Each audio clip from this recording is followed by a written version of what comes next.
ನಮಸ್ಕಾರ ಸ್ನೇಹಿತರೆ, UG neat 2026 ವಿದ್ಯಾರ್ಥಿಗಳಿಗೆ KEA ಹೊಸದಾಗಿ ಒಂದು ಪ್ರಮುಖ PDF ಬಿಡುಗಡೆ ಮಾಡಿದೆ.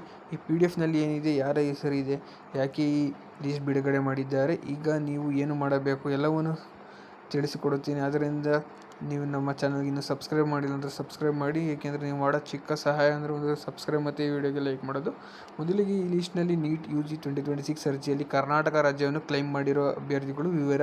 ಈ PDF ನಲ್ಲಿ ಕಾಣುವ ಮಾಹಿತಿಗಳೇನೆಂದರೆ, ರೋಲ್ ನಂಬರ್ ಇರುತ್ತೆ, all India rank, NEET score, absent ಅಂದರೆ ಕರ್ನಾಟಕದವ್ರದ್ದು ಮಾತ್ರ ಇಲ್ಲಿ ಈ PDF ಇರೋದು. ಈ PDF ಬೇಕಂದರೆ ನಮ್ಮ ಕಮೆಂಟ್ ಬಾಕ್ಸ್ನಲ್ಲಿ ಇರ್ತದೆ. ಕಮೆಂಟ್ ಬಾಕ್ಸ್ನಲ್ಲಿ ಲಿಂಕ್ ಡೈರೆಕ್ಟ್ ಅದು ಕ್ಲಿಕ್ ಮಾಡಿದ್ರೆ ಡೈರೆಕ್ಟ್ PDF ನೋಡೋಡ್ ಆಗುತ್ತೆ, ಇಲ್ಲ PDF ಸಿಗುತ್ತೆ. ಆ PDF ನಿಮ್ಮದು ರೋಲ್ ನಂಬರ್ ಐತೆ ಅಂತ ನೋಡ್ಬೋದು. ಇನ್ನೂ ನಮ್ಮ ಚಾನಲ್ಗೆ ನೀವು ಸಬ್ಸ್ಕ್ರೈಬ್ ಮಾಡದೆ ನೋಡ್ತಾ ಇದ್ದಾರೆ, ಸಬ್ಸ್ಕ್ರೈಬ್ ಮಾಡ್ಕೊಳ್ಳಿ.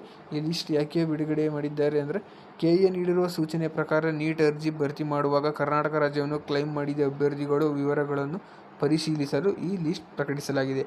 ಯಾರಾದರೂ ಈ ಲಿಸ್ಟ್ನಲ್ಲಿ ಹೆಸರು ಇಲ್ಲದಿದ್ದರೆ ನೀವು ಕರ್ನಾಟಕ ವಿದ್ಯಾರ್ಥಿಯಾಗಿದ್ದು ನೀಟ್ ಅರ್ಜಿಯಲ್ಲಿ ಕರ್ನಾಟಕವನ್ನು ಕ್ಲೈಮ್ ಮಾಡಿದ್ದರೆ ನಿಮ್ಮ ಹೆಸರು ಇದೆಯೇ ಎಂದು ಪರಿಶೀಲಿಸಿ.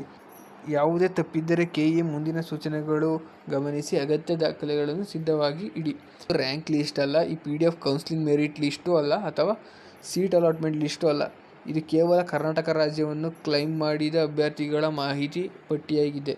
ಕೊನೆಯಲ್ಲಿ ನಿಮ್ಮ ರೋಲ್ ನಂಬರ್ ಈ PDFನಲ್ಲಿ ಇದೆಯೇ ಎಂದು ಒಮ್ಮೆ ಚೆಕ್ ಮಾಡಿ. ಮುಂದಿನ KEA UG NEET counselling verification ಹಾಗೂ ರಿಜಿಸ್ಟ್ರೇಷನ್ ಕುರಿತು ಎಲ್ಲ ಅಪ್ಡೇಟ್ಗಳು ಚಾನಲನ್ನು ಸಬ್ಸ್ಕ್ರೈಬ್ ಮಾಡಿ.